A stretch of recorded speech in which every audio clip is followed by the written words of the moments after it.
Hi there and welcome to the Texas Bowhunter Outdoor Kitchen, where today I'm preparing a French toast casserole cooked in a cast iron Dutch oven.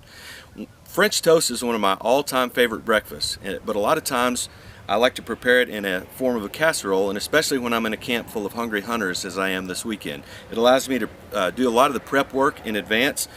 French toast or French toast casserole, the primary ingredients that you're going to see is you're going to have obviously the bread that you use, and I like to use a Hawaiian sweet bread. It just adds a little bit more sweetness to it. King's Hawaiian is the brand that I've used, but it's a Hawaiian sweet bread. And then of course the next ingredient is a custard. And a custard is simply your egg mixture and a dairy product and some flavorings. I like to kick mine up, and especially around the hunting season and the holidays, I like to use eggnog, which in itself is more or less a flavored custard. So I'll mix in a little bit of eggnog.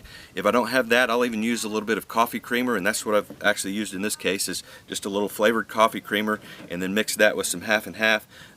Put in 8 eggs is what I used here, and then just kind of mix that up. I'll also put in some cinnamon and just a little bit of nutmeg for some additional flavor that goes real well with it. So I've got all the ingredients ready to go here.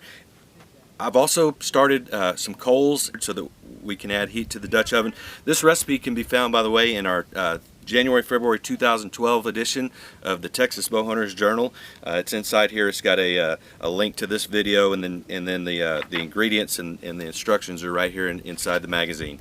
So what I'm going to do is I'm going to start by taking this bread, and I'm just going to layer it down in the bottom of our Dutch oven. I'm just going to take each of the slices and just kind of fill in and alternate them a little bit. I want to leave a little bit of kind of some room here. You can take these end pieces and just kind of even tear them apart in the places where you have gaps. You want it kind of packed fairly tight, but you also want to leave enough room for your custard to get in there. Alright, and then next thing I'm going to do is I'm going to take my custard, which I've already prepared here, and I'm just going to pour that right over the top of the bread pieces here. And I want to try to get it worked in between the gaps of those so they'll kind of absorb in here. Now once I've got the custard in place and mixed in over there, then what I'm going to do is I'm going to go ahead and put on my topping. Now you can pre-make your topping, and basically the topping is some softened butter, put a little bit of light corn syrup. I've got some pecans or other kind of crushed nuts in here that you can use. You just kind of mix those together, and then you can crumble that topping over the top. But in a Dutch oven, I just like to take my butter, the softened butter, and just go ahead and put that kind of on here and spread it out. As you can see, I've already got it pre-sliced, so I'm just going to go ahead and put that butter right over the top of this. Okay, and then I can take the brown sugar and go ahead and mix it in and just sprinkle over the top, and then I can take my crushed nuts and just sprinkle that right over the top here as well. Okay, you can take some extra cinnamon and nutmeg and just sprinkle that in over it, and that'll melt in with that butter and kind of drizzle right back down over here, and it's also going to help that crust to get a nice golden brown. Take some nutmeg and put in here. Okay, and then sprinkle some brown sugar, and I'm going to take just a little bit of this light corn syrup and put over the top here as well.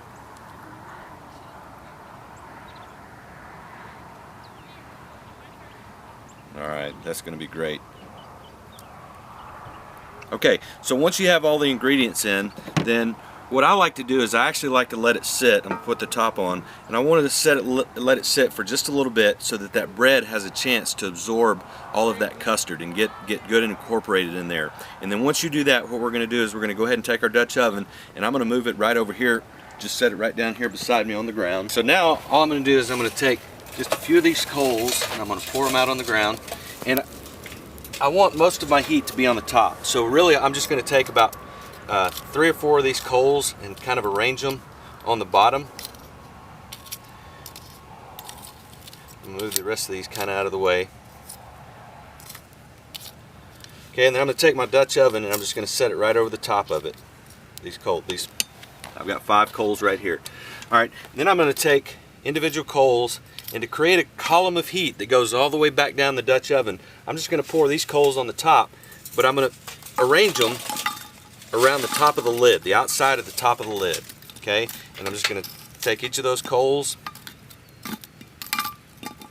move those over to the side, to the edges, And again, that's just going to create a column of heat that works its way down. It's going to cook real nice and evenly. That's going to give you a temperature of about 350 degrees once we get all this done. Okay, a couple more around here. Alright, so we've got it, as you can see, we've got coals lined up all the way around the outer rings.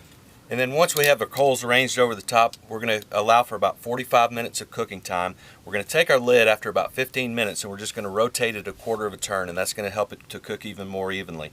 And then we'll check it after about probably about 35 minutes or so.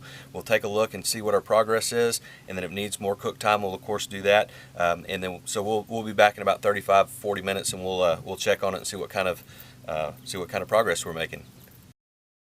Alright, so it's been about 45 minutes, and we checked our progress. I've been rotating this lid about every 15 minutes, and so now it's been about 45 minutes. It's smelling really good here. In my urgency to get things cleaned up, I left my lid lifter, but we're going to use this hammer to just check it out here. So we'll go ahead and just remove the lid very carefully so we don't get any ash in there. And as you can see, that's a very beautiful, nice golden brown color, and again, that smell is just fantastic. So what we're going to do is we're going to go ahead and remove it from the heat here, let it cool off. I hope that you enjoy it as much as we're going to enjoy it here.